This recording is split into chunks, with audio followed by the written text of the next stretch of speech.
Je suis avec Simon-Pierre Breuls, nous sommes à Digitalize sur son stand de Ariane. Est-ce que tu peux nous expliquer, qu'est-ce que tu montres au stand aujourd'hui? Alors, Ariane Consulting, on a un cabinet de conseil en marketing pour les PME B2B. Et en fait, on a voulu montrer la force des intelligences artificielles au niveau génératif, donc des IA génératives, au niveau marketing. Et donc, mes collègues, en fait, dans leur mission, utilisent de plus en plus ces IA génératives pour apporter encore plus de valeur et être plus productifs. Et donc, ici, ce qu'on proposait aux visiteurs, c'était une analyse de leur marché et une analyse aussi des forces et faiblesses de 3 de leurs concurrents. Et ils repartaient également avec une liste de 10 prospects qui pouvaient directement contacter ou prospecter à leur retour chez eux. Est-ce que tu as des conseils, pour quand on a un salon, comment est-ce qu'on aborde les gens? Alors, les salons professionnels, c'est toujours un axe marketing qui fonctionne très bien, mais ça se prépare en amont.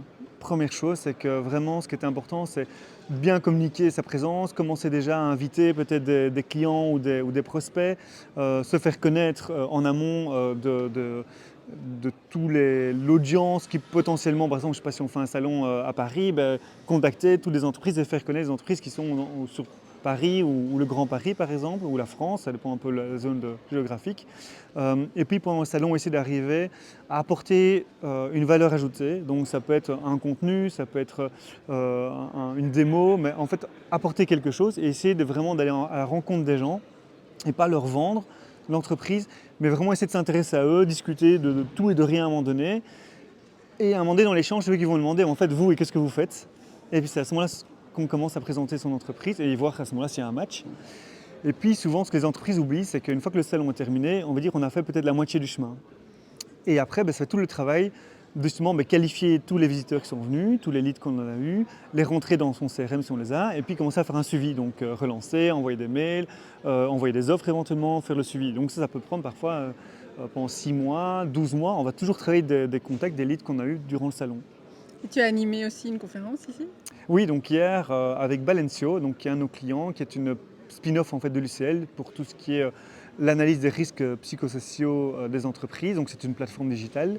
Et donc hier c'était une présentation de cette success stories et aussi de ce que nous on a mis en place avec mon collègue Clément en tant que marketing manager comme stratégie marketing pour Balencio pour se développer et générer des leads. Parce qu'avant, ils ne généraient pas de leads automatiquement, c'est les commerciaux qui allaient vraiment chercher le client. Et maintenant, ils génèrent de plus en plus des leads pour des demandes de démo en fait, de leur outil.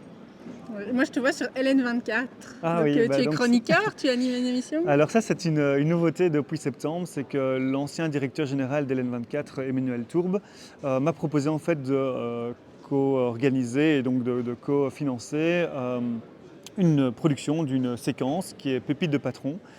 Et donc Pépite de patron, c'est une séquence qui met en avant des PME aux idées innovantes. Et donc j'invite en fait un CEO à venir expliquer c'est quoi son produit, son idée et quelle est l'innovation qu'il a apportée sur le marché.